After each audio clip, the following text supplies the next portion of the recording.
Hello friends, Gayatri క్రియేషన్కు స్వాగతం. ఈరోజు మనం రత్న కిరీటం గురించి చెప్పుకోబోతున్నాం. అప్పుడు రోజుకుంటూ వచ్చాడు ఒక సేవకుడు. ప్రభు, కిరాతకరాజు అర్ధకర్ముడు చచ్చిపోయారు అని చెప్పాడు. ఆ మాట వింటూనే, చచ్చారా? వదిలింది పీడ అన్నాడు రాజగురువు ఏదో పెద్ద భారం దిగిపోయినట్టుగా. ఆ కుర్రవెదవను కూడా వెతికి పెట్టండి అంటూ హెచ్చరిక కూడా చేశాడు. అంతలోనే యుద్ధరంగం నుంచి 2 కళేబరాలు సిపాయిలు మోసుకొచ్చారు. రాజగురువు అలా అన్నందుకు మందపాలుడు మనసులోనే చాలా బాధపడ్డాడు. కానీ ఏమనలేకపోయాడు. తండ్రి మరణానికి ఎంతగానో దుఃఖించాడు. ఇది కనిపెట్టాడు రాజగురువు. మందపాలనికి తిరిగి తండ్రిపైన మమకారం కలగటం చూచి అతనికి వాని యందు వెంటనే విరక్తి భావం వచ్చింది. ఈ వార్తన చెవిన పడిందే చెరలో ఉన్న ప్రమోదుడు కూలిపోయాడు. అర్ధకర్ముని భార్యకు స్పృహ పడిపోయింది. యుద్ధ ఫలితంగా వచ్చిన మరణ వార్తలకు సామంతులందరిలోనూ విలపించిన వాడు అమరభూపతి. ఏమి అల్లుడు అర్ధాంతరా చెరలో ఉండే, కసుగందు కనబడకుండా పోయే, అల్లుడు అర్ధాంతరంగా చచ్చే, ఇంకేం కావాలి ఇంతకంటే? తీరని దుఃఖంలో మునిగి ఉన్న అతను పట్టాభిషేకంలో పాల్గొనేదేమిటి? అయినా నలుగురితో పాటు ఉండక తప్పింది కాదు. అతని శరీరమే ఉన్నది కానీ మనసు అక్కడ లేనే లేదు. ఏమైతే కానీ అని చకచకామంటూ అభిషేక మహోత్సవానికి ఏర్పాట్లు చేయసాగాడు రాజగురువు. ఈ సందడిలో మగధ రాజ్యం నుంచి ఒక సేవకుడు అమరభూపతి తండ్రి చనిపోయిన వార్త తెచ్చాడు. కష్టాలపైన కష్టాలు వచ్చి పడినందుకు దుఃఖించాడు అమరభూపతి. మందపాలుని వద్ద రాజగురువు వద్ద సెలవు తీసుకుని తక్షణమే తన రాజ్యానికి మరలిపోయాడు. కానీ మనసంతా మనమని మీదే ఉంది. లాంఛనప్రాయంగా మందపాలునికి పట్టాభిషేక మహోత్సవం జరిగింది. ఎవళ్ళ ఇళ్లకు వాళ్ళు వెళ్ళిపోయారు. పట్టాభిషేకం జరగటం ప్రజలకు ఏమంత ఇష్టంగా కనిపించలేదు. ఈ కారణంగా బళ్ళార రాజ్యంలో గొప్ప మార్పు వచ్చింది. ఏమంటే ఇప్పుడు యుద్ధం కేవలం అధర్మ యుద్ధం అని అందరికీ తెలియటం, ప్రమోదుడు అర్ధకర్ముని భార్య బందీలై ఉండడం, ఎక్కడి నుంచో వచ్చిన మందపాలుడు గద్దెక్కడం, వీటన్నిటికేమీ నిరపరాధి అయిన అర్ధకర్ముడు వాణ్ణి కనిపెట్టుకున్న కిరాతక రాజు మరణించడం, పాపం పసివాడు చిత్రబాండు కనిపించకపోవటం, ఇవన్నీ ప్రజలకు స్వయంపరాని విషయాలైనాయి. మా మహారాజును విడిచిపెట్టండి, మా పట్టమహిషిని విడిచిపెట్టండి, ప్రమోద మహారాజే మాకు ప్రభువుగా ఉండాలి అంటూ వాళ్ళు గగ్గోల పెట్టారు. మందపాలుడేమీ మాట్లాడలేకపోయాడు. రాజగురువే ప్రజలను సముదాయించడానికి ప్రయత్నించాడు. అంతేకాదు వారి ఉద్దేశానికి అనుకూలంగా దండోరా కూడా వేయించాడు. కానీ అదెవళ్ళు చెవినా పట్టలేదు. దానిపైన రాజగురు ఉగ్రుడై ప్రజలను హింసించసాగాడు. కానీ ప్రయోజనం లేకుండా పోయింది. హింసా మార్గం వల్ల ప్రజలను దారికి తీసుకోలేము అని రూఢి చేసుకున్నాడు రాజగురువు. అయితే మరి ఎలా లొంగదీయటం అని యోచించి, ఒక 7 ఏళ్ల వరకు ఏ విధమైన పన్నులు మీరు కట్టక్కర్లేదు అని అంటే చచ్చినట్టు ప్రజలు మన దారికి వస్తారు కదా అని నిశ్చయించుకున్నాడు. అయితే 7 ఏళ్ళు రాజ్యాన్ని నిర్వహించడం ఎలా? బళ్ళార రాజ్యపు ఖజానా యుద్ధం వల్ల ఖాళీ అయిపోయింది. ఏం చేసేది? బాగా ఆలోచించి రాజగురువు వెంటనే ఒక తాకీదు ఇలా సామంతులందరికీ పంపించాడు. మీరు నిష్కారణంగా ప్రకటించిన ఈ యుద్ధం వల్ల బళ్ళార రాజ్యం ఎక్కువగా నష్టపడి నలిగిపోయారు. వారిని కాపాడటం ప్రభువులైన మాకు, సామంతులైన మీకు విధి. ఈ 7 ఏళ్ల వరకు ప్రజల నుండి పన్నులేమీ వసూలు చేయకూడదని, మా రాజ్యం మామూలు స్థితికి వచ్చే వరకు అవసరమైన సదుపాయాలన్నీ వారికి చేయాలని నిశ్చయించుకున్నాం. ఈ సమయంలో ఖజానాకు చేరవలసిన కప్పము 2 కట్టడం మీరు చేయవలసిన మొట్టమొదటి సాయం అని ఆ తాకీదులో రాసింది. తాకీదు చూడగానే సామంతులందరూ చేరి గూర్జరాజు పెద్దరికం కింద సమావేశమయ్యారు. ఉన్న మా రాజును వదులుకొని లేనిపోని కష్టాలు కొని తెచ్చుకున్నామే అని వారు చాలా విచారించారు. ఎంత చర్చించినా ఫలితం తేలలేదు. చివరకు వారు అమరభూపతిని కలుసుకొని యోచించారు. అనుభవజ్ఞుడైన అమరభూపతి మంచి చెడ్డలు ముందు వెనకలు బాగా ఆలోచించి, ఇప్పుడు మనం ఓర్పు వహించవలసిన పరీక్షా సమయం. మనం ఏ పార్టీ ఉద్రేకపడినా ఏం చేసినా రాజగురువు ఆధీనంలో ఉన్న ప్రమోదుడికి అర్ధకర్ముని భార్యకు ప్రమాదం కలగవచ్చు. రాజగురువు బహుక్రూరుడు, ఏ పనికైనా వెనుదీయడు. కనుక ఈ పరిస్థితిలో వాడు ఎటువంటి హింసలు పెట్టినా అణిగిమణి ఉండటమే మంచిది. ఇప్పుడు మనం ఆ పసివాణ్ణి ఎలా అయినా వెతికి తెచ్చి కాపాడుకోవటం మన ముఖ్య ధర్మం అంటూ సలహా ఇచ్చాడు. సామంతరాజులకు ఈ మాటలన్నీ బాగా నచ్చినాయి. కొంతమంది వెంటనే పసివాణ్ణి వెదకటానికని గుర్తులు చెప్పి చాలా నలుదిక్కులకు పంపించారు. అతని సలహాను అనుసరించి సామంతులందరూ ఇలా ప్రత్యుత్తరం రాసి పంపించారు. మీరు వచ్చి మాకు బోధించిన హితవులన్నీ అక్షరాల శిరసావించాము. మాకు యుద్ధం కొరకు చాలా ఖర్చయింది. రత్నకిరీటం లేని రాజుకు కప్పం కట్టవలసిన అక్కర్లేదని చెప్పగా నిజమే అనుకొని నమ్మి అప్పుడు అలా జాబు రాశాము. జవాబుకు ప్రతిఫలంగా వచ్చిన యుద్ధంలో పాల్గొని కష్ట నష్టాలకు పాల్పడ్డాం. ఇప్పుడు ఇంతలోనే మీ మనసు ఇలా మారిపోతుందని మేము ఎప్పుడు తలచలేదు. యుద్ధరంగం నుండి ఇంటికి చేరకముందే కప్పం కట్టవలని శాసిస్తారని, అది రెండింతలుగా కట్టమంటారని కల్లో కూడా ఊహించలేకపోయాము. బళ్ళార రాజ్యం మీకు హస్తగతమైందే. వాగ్దానం చేసినట్టుగా మాకేవో స్వర్గ సౌఖ్యాలు కలుగుతాయని ఆశించాం, కానీ ఇటువంటి కఠిన శిక్ష విధిస్తారని అనుకోలేదు. మా కష్టనిష్ఠురాలు విన్నవించుకుందామనుకున్నాం. ఇప్పుడు మీరు ఆలోచించేటువంటి స్థిమితంలో ఉన్నట్టు తోచనందున ఇక విరమిస్తున్నాము. సామంతుల ప్రత్యుత్తరం చూసి రాజగురువు ఏమనటానికి వీలు కాలేదు. నా మంత్రమే నాకు బెడిసి కొట్టింది, నేను చెప్పిన ఉపాయాలే నాకు భస్మాసుర వరాలుగా పరిణమించినాయి అని తలపోసి మళ్ళీ తీవ్రమైన ఆలోచనలో పడ్డాడు. అటు ప్రజల ఘోష, ఇటు సామంతుల దూషణలు.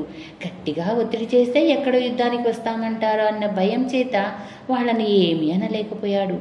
ఏమి చెప్పి నమ్మిద్దామన్నా ముసలిరాజును అర్ధకర్ముని భార్యను వదిలితే కానీ ప్రజలు ఊరుకునేట్టు లేదు. విడిచిపెడితే కథ అడ్డం తిరుగుతుంది. మరి ఎలా? ఇందులో ముందు ఒక అవాంతరమైన దాటితే కానీ వీలు లేదు. అప్పుడు మెరుపులాగా ఒక ఆలోచన తట్టింది. అయితే తనతో మందపాలుడు ఏకీభవిస్తాడని నమ్మకం లేకపోయింది. కొడుకును చేరవిల్చి రాజగురువు తన మనసులోని వ్యూహం వెల్లడించాడు. కొడుకు వెంటనే ఆమోదించాడు. అంతేకాదు, ఈ వ్యూహమే నెరవేరినట్లయితే తనకు చిరకాలం నుంచి గల కోరిక బళ్ళార రాజ్య సింహాసాన్ని ఆక్రమించటం ఇట్టే తీరిపోతుందని కూడా చెప్పాడు. కొడుకు ఈ అభిలాషను వెల్లడించగానే రాజగురు మనసు అతి చిత్రంగా మారిపోయింది. ఇందుకు తోడు సేనలు తిరిగి వచ్చి చెప్పిన మాటలను బట్టి చిత్రబాణుడు చచ్చిపోయాడని తెలియవచ్చింది.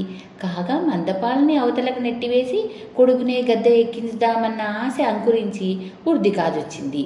తండ్రి కొడుకులిద్దరూ ఒకటే ఆలోచనలో పడ్డారు. మరునాడు తమ పన్నాగం అమలు జరుపుదామని కట్టుదిట్టాలన్నీ చేశారు. నేను అక్కడే ఉండి స్వయంగా ఏర్పాట్లన్నీ చూస్తాగా అని తండ్రికి ధీమా చెప్పాడు పిన్నవాడు. కొడుకు తెలివితేటలకు ధైర్య సాహసాలకు రాజగురు లోపల సంతోషించాడు.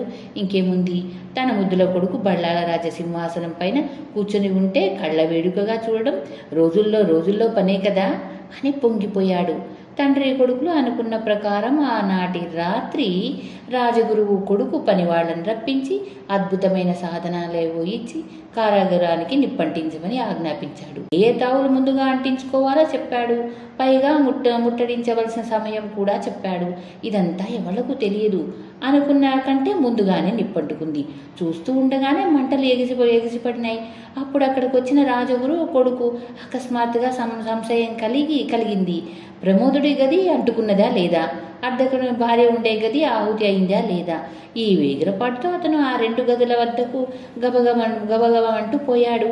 కానీ అంతలోనే మండుతూ ఉన్న దూలం మీద పడింది. చూడబోతే నగరమంతా గోలగోల. కంగారుతో లేచారు ప్రజలు. అటు ఇటు పరిగెత్తారు. కాళ్ళు ఒళ్ళు కాల్చుకున్నారు. ఏకదారిగా ఏడ్చారు. పెడబొబ్బలు పెట్టారు. ఈ ఏడుపులేవి లక్ష్య పెట్టలేదు అగ్నిదేవుడు. తన పని తాను చేసుకుపోతూనే ఉన్నాడు. అప్పుడే జ్వాలలు ఆకాశానికి అంటుకున్నాయి. రాత్రి పగల్లాగా వెలిగిపోతుంది. కాస్త నిబ్బరం కలవాళ్లంతా నీళ్లు మోసి అగ్గి ఆర్పబోయారు. ఇసుక తెచ్చి పూశారు. ధైర్యవంతులు చొరుచుకుపోయి వీలైనంత వరకు కారాగృహ గదులన్నీ తాళాలు పగలగట్టి లోపల వాళ్ళని బయటకు తీసుకొచ్చారు. అంతలో ఈ వార్త కోటలోకి పాకిపోయి మందపాలని తెలిసింది. కలవరపడ్డాడు. ఏమీ ఘోరం! ఎవరు చేసిన పని? ఈ ప్రమాదంలో అర్ధకర్మని భార్య గాని చచ్చిపోదు కదా, నేనే కుట్ర చేసి చంపానని ప్రజలు అనుకుని ఎదురు తిరుగుతారు కదా. ఇప్పుడున్న పరిస్థితుల్లో ఇటువంటి నిందలు నెత్తిన పెట్టడము పెద్ద పని కాదు అనుకుంటూ ఉన్నవాడు ఉన్నట్లుగా కారాగారాన్ని పరిగెత్తాడు. ఎంతమంది వద్దన్నా ఆగక సాహసించి లోపలికి దిగాడు. ప్రమోదుడు బంధింపబడిన గది తాళాలు పగలగొట్టి మరుక్షణంలో ప్రమోదుడిని భుజాలపైన వేసుకుని బయటికి వచ్చాడు. తిరిగి వెళ్ళి అర్ధకర్మ భార్య ఉండే గది పగలగొట్టి చూచాడు. ఆమె మసిబారి చచ్చిబడి ఉంది. ఇది విని అందరూ గొల్లుమన్నారు. ఈ వార్త విన్న వాళ్ళందరికీ లోకమే చీకటిగా తోచింది. తాళం బిగించి ఉండడం వల్ల తప్పించుకుందామన్నా ఆమెకు వీలు కాలేదు. ఘోరం, దుర్భరం. ఇంకా ఎంతమందికి తక్కిన గదుల్లో చచ్చిపడి ఉన్నారు. అంతలో రాజగురు అక్కడికి వచ్చాడు. మంటలు చూచాడు. మతి పోయినట్లయింది. కారాగారం అంతటా కలయదిరిగాడు. తలవంపుగా దూరం కింద తన కొడుకు చచ్చిపడి ఉండడం, తల్లిని విడిచిపోయిన చిత్రబాణుడికి మిత్రానందుడనే ఒక మహర్షి దర్శనమైంది. ఆ ఋషి ఎవరో కాదు, ఆనాడు ప్రమోద మహారాజుకు పలమంత్రి ఇచ్చిన సిద్ధుడే. మిత్రానందుడు యాగం ఒకటి తలపెట్టాడు. సంకల్ప సిద్ధి కోసమని శిష్య బృందంతో సహా బళ్ళాల రాజ్యానికి సమీపంలోనే ఒక అరణ్యమందు ఇప్పుడు అతని ఉనికి ఏర్పాటు చేసుకుని ఉన్నాడు. యాగాన్ని గురించిన ప్రయత్నంలో బయలుదేరిపోతుండగా అదృష్టవశాత్తు చిత్రబాండు తారసపడ్డాడు.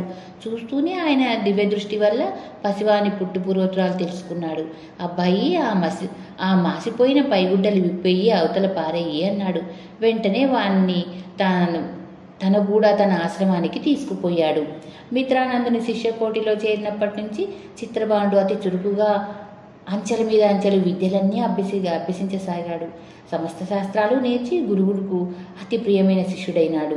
నిత్యానందుడు వాణ్ణి ఎంతో ఆదరంతోనూ అభిమానంతోనూ చూస్తూ తగిన వాళ్ల చేత గుర్రపు స్వారీ, విలువిద్య మొదలైనవన్నీ నేర్పించి గొప్ప ప్రవీణునిగా తయారు చేశాడు. ఈ విధంగా చిత్రబాణుడు 10 సంవత్సరాల పాటు మిత్రానందుని ఆశ్రమంలో ఉండేసరికి అతడొక సూర్యునిగా, వీరునిగా రాణించే లక్షణాలన్నీ వానిలో కనబడినాయి. బాగానే ఉంది ఇంతవరకు. అయితే పాపం పసివాని విషయంలో గట్టి చిక్కే ఒకటి వచ్చి తటస్థించింది. అతని విద్యాభ్యాసం అయితే దిగ్విజయంగా పూర్తయింది. సమస్త శాస్త్రాలను ప్రవీణుడయ్యాడు.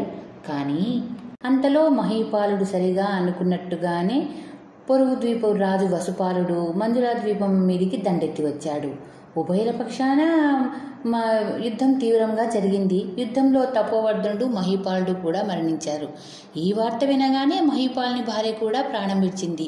అటు తర్వాత వసుపాలుడు మంజుల ద్వీపాన్ని ఆక్రమించుకొని రత్నకిరీటం కోసం అంతటా వెతికాడు, కనిపించలేదు. వెంటనే భటులను నలుమూలలకు పంపి వెతికించాడు. ఫలితం లేకపోయింది. ఇలా ఉండగా ఒకరోజున రాజు వేటకు వెళ్ళినప్పుడు అడవులలో చెట్లపైన కొమ్మల సందున దగదగా మెరిసే రత్నకిరీటం చూడటం తటస్థించింది. కానీ ఏమీ చేయలేకపోయాడు. ఏమంటే ఆ చెట్టు మొదలను ఒకానొక భయంకర భూత సర్పం చుట్టుకొని ఉంది. ఆ సర్పానికి కనులు మిరుమిట్టు గొలుపుతూ ఉన్నాయి. కాళ్లకు పంజాల వంటి పులిగోళ్లు అమరి ఉన్నాయి. చర్మమంతటా బలిష్టమైన డిప్పలున్నాయి. ముసలిలాగా కనిపిస్తుంది. అది నూరు తెరిచి బుసలు కొడితే అగ్నిజ్వాలలు ఎగసిపడుతున్నాయి. వసుపాడు కోటకు మరలిపోయాడు. పలానా చోటున రత్నకిరీటం ఉన్నది, ఎలా అయినా దాన్ని తీసుకురండి అని భటులకు ఆజ్ఞాపించాడు. భటులందరూ పోయి ప్రయత్నించి విఫలమయ్యారు. అప్పుడు రాజు ఆ భూత సర్పాన్ని చంపి ఎవరైతే కిరీటాన్ని తెస్తారో వాళ్లకు కోరుకున్న బహుమతి ఇస్తామని దండోరా వేయించాడు. ఈ చాటింపు విన్న ప్రతి వాళ్లకు ఆశ కలిగింది. కానీ వెళ్లి ప్రయత్నించే వాళ్ళందరూ భూత సర్పం వెలుగక్కే మంటలకు ఆహుతి అయిపోయారు. చివరకు రాజు విసుగు చెందాడు. పేరు పొందిన జ్యోతిషులను రప్పించి కిరీటం పొందే మార్గం ఏమిటి అని ప్రశ్నించాడు. వాళ్ళు చక్రాలు వేసి అంకెలు గుణించి, మహారాజా, ఏనాటికైనా రత్నకిరీటం వారి వంశస్థులకే చిక్కుతుంది, కానీ ఇతరులు ప్రయత్నించి లాభం లేదు అని చెప్పారు. ఎవరైనా వస్తారేమో అని వసుపాలుడు అలానే కనిపెట్టుకుని ఉన్నాడు. ఆ మహీపాలుడే మీ పెద్దనాయన. అతనే ఆత్మకు శాంతి కలిగించమని కలలో బతిమాలుతూ ఉన్నాడు అని చెప్పాడు మిత్రానందుడు. తర్వాత మళ్ళీ కుమార చిత్రబాను, ఆ రత్నకిరీటం సంపాదించి తీసుకురావటంతో మీ పెద్దనాయనకు ఆత్మశాంతి కలుగుతుంది, కుటుంబ గౌరవం నిలబడుతుంది. మీ తాత అమరభూపతి నీకోసం బెంగ పెట్టుకుని ఉన్నాడు. ముందు అక్కడికి పోయి అతని దీవెన పొంది మరీ బయలుదేరు, నీకు మేలవుతుంది అంటూ హితవు చెప్పాడు. రాజ్యానికి బయలుదేరాడు. ఆనాడు మందపాలుడు ప్రమోదుణ్ణి అగ్ని ప్రమాదం నుండి కాపాడి తర్వాత అర్ధకర్ముని భార్యను కూడా రక్షించటానికి గాను తిరుగా అతని కారాగారానికి వెళ్ళినట్లు చెప్పుకున్నాం కదా. ఆ సమయంలో ముసలిరాజు ప్రమోదుడు తనను ఎవరూ గమనించలేని మోస్తరుగా నటిస్తూ అక్కడి నుండి మెల్లగా జారుకోసాగాడు. ఆ సందట్లో ఎవరూ అతన్ని గమనించలేదు. రాజ్యంలోని ప్రజలే అతన్ని గుర్తుపట్టలేనప్పుడు రాజుగురు నియమించిన భటులు ఎలా గుర్తించేది? కారాగృహం నుండి బయటపడిన ప్రమోదుడు అన్నాహారాలు మాని కాళ్ళు ఎక్కడికి తీసుకుపోతే అక్కడికి పోసాగాడు. ఒకచోట అమరభూపతి చారులు తారసబడి ప్రమోదుణ్ణి గుర్తుపట్టి తమ ప్రభు వద్దకు తీసుకుపోయారు. వియంకుడు కంటబడడంతో అమరభూపతి పరమానందం పొందాడు. అంతలో చిత్రబానుడు మగధ చేరుకున్నాడు. పిన్నవాణ్ణి చూస్తూనే తాతలిద్దరూ పొందిన ఆనందానికి మేరలేకుండా పోయింది. పసివాడు తలపెట్టిన మహత్కారానికి ఎంతగానో మెచ్చుకొని వారు మరీ సంతోషించారు. అయితే బిడ్డడు ఒక్కడు పోవడంతో తాతలకు మనసొప్పుకోలేదు. అప్పుడు అమరభూపతి తన కుమారుడు విజయభూపతిని తోడిచ్చి ఇద్దరిని దీవించి మంచి రోజున మంజుల ద్వీపానికి ప్రయాణం కట్టాడు. అక్కడ కారాగృహం వద్ద ఏమి జరిగిందంటే, సోలిపోయిన రాజగురువు తేరుకున్నాడు. అయితే ప్రమాదం ఎలా సంభవించింది అర్థం కాలేదు. ఇంత జరిగినా దుష్టచింతలకు మానుకోలేదు. తన పాచిక పారలేదు గనక దాన్ని విచారించి ముసలిరాజును రక్షించినందుకు మందపాలుపై పగబట్టాడు.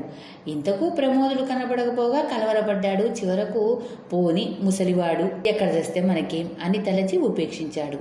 ఒకనాడు రాత్రి రాజగురువు మందపాలుడు ఏమరపాటుగా ఉండగా బాకుతో చంపి ఆ నేరం నిరపరాధి అయిన ఒక అమాయకుని పైన మోపి వాడికి ఉరిశిక్ష వేయించాడు. రాజగురువు మాయ చేసి ముసలిరాజును మందపాలని చంపివేసి ఉంటాడని ప్రజలు ఊహించారు. పైగా కప్పం కోసం రాజగురు చేసే నిర్బంధం తట్టుకోలేక సామంతులు మళ్ళీ అమరభూపతిని ఆశ్రయించారు. ఇప్పుడు అమరభూపతికి వృద్ధరాజైన ప్రమోదుని సలహాయే ముఖ్యమైంది. దూరం యోచించాడు ప్రమోదుడు. ఇప్పుడు బల్లాళ కోటకు ముట్టడించడమే పని అన్నాడు. సామంతులందరూ ఏకమై రాత్రికి రాత్రే బల్లాళ కోటను ముట్టడించారు. అన్ని బలాలు ఉడిగిపోయిన రాజగురువు కలత చెందాడు. రహస్య మార్గం ద్వారా తప్పించుకుపోదామని చూచాడు. 2 అడుగులు వేశాడో లేదో అమరభూపతి సేవకులు పట్టివేశారు. తెల్లబోయాడు గురువు. రహస్య ద్వారాలకు ప్రమోదుడు ఎలా కాపలా పెట్టిన సంగతి వానికేం తెలుసు? కోట ప్రమోదుడి వశమైంది. సామంతులు సంతోషించారు. ప్రజలు చాలా సంతోషించారు. బళ్ళాల రాజ్యం మరొకసారి పూర్వకళతో కళకళలాడింది. అందరూ పసివాళ్ల కోసం ఎదురు చూడసాగారు. చిత్రబాణుడు విజయభూపతి కలిసి అష్టకష్టాలు పడి చివరకు మంజుల ద్వీపం చేరుకున్నారు. వసుపాలుడు వాళ్ళిద్దరిని ఎంతగానో ఆదరించి గౌరవించాడు. మీకోసమే ఎదురు చూస్తున్నా అన్నాడు. ఈనాటికి మళ్ళీ రత్నకిరీటం బళ్ళాల రాజ్యం చేరుకోబోతుందంటే నాకు అపరిమితమైన సంతోషంగా ఉంది అన్నాడు. అందరూ అరణ్యం చేరుకున్నారు. చెట్టుకు చుట్టుకుని ఉన్న భూత సర్పాన్ని గురించి వసుపాలుడు చిత్రబాణుని హెచ్చరించారు. కిరీటం తేవాలనే ఆత్రంతో చిత్రబాణుడు సాహసించి చెట్టు వద్దకు వెళ్ళాడు. భయంతో ఆశ్చర్యంతో అందరూ చూస్తున్నారు. చురున్న ఖడ్గం తీశాడు చిత్రబాణుడు. సర్పాన్ని ఒక్క వేటు వేయబోయాడు. చిత్రమేమిటో గాని ఖడ్గం తగిలి తగలగడంతో ఆ భయంకర సర్పం ఒక్క చక్కటి గంధర్వుడుగా మారిపోయింది. అప్పుడు ఆ గంధర్వుడు చెట్టుపైన రత్న కిరీటం తెచ్చి చిత్రబాణుని చేతిలో పెట్టాడు. నాయనా, నాకు శాపవిముక్తి కలిగించావు. ఇన్నాళ్ళుగా ఇందుకోసమే నేను మీ అందరికీ కలలో కనబడి నా ఆత్మకు శాంతి కలిగించమన్నాను. ఈ పని ఎవ్వళ్ళు నెరవేర్చలేకపోయారు. ఎప్పటికైనా నీవే ఈ పనికి తగిన వాడవనే నమ్మకంతో ఉంటూ వచ్చాను నేను. యుద్ధంలో ప్రాణం పోయినా ఈ భూత సర్పంగా ఆకారం తాల్చాను. వంశమర్యాద నిలబెట్టి ఆత్మకు శాంతి కలిగించమని నీ కిరీటం అప్పగించి వేశాను. ఇక నాకేమీ చింతలేదు అని చెప్పి ఆ గంధర్వ రూపంలో ఉన్న మహీపాలుడు అదృశ్యమయ్యాడు. ఇదంతా చూస్తున్న వసుపాలునికి అపరిమితమైన ఆశ్చర్యం కలిగింది. అంతేకాదు కిరీటాన్ని ఎలా అయినా కాజేయాలన్న తహత ఎక్కువైంది. తన ఉద్దేశాన్ని భార్యతో చెప్పాడు. ఈ మాటలు అతని కూతురు జయంతి కూడా విన్నది. ఆయన వాళ్ళిద్దరిని కాపాడటానికి నిశ్చయించి ఆమె తన చెలికత్త సహాయంతో సగం రాత్రి వేళప్పుడు 3 గుర్రాలను కోటవాకిలి సిద్ధం చేయించింది. మాటు మణిన తర్వాత పసివాళ్ళిద్దరూ ఉండే గదిలోనికి వెళ్ళి వెంటరమ్మని వాళ్లను వేగిరపెట్టింది.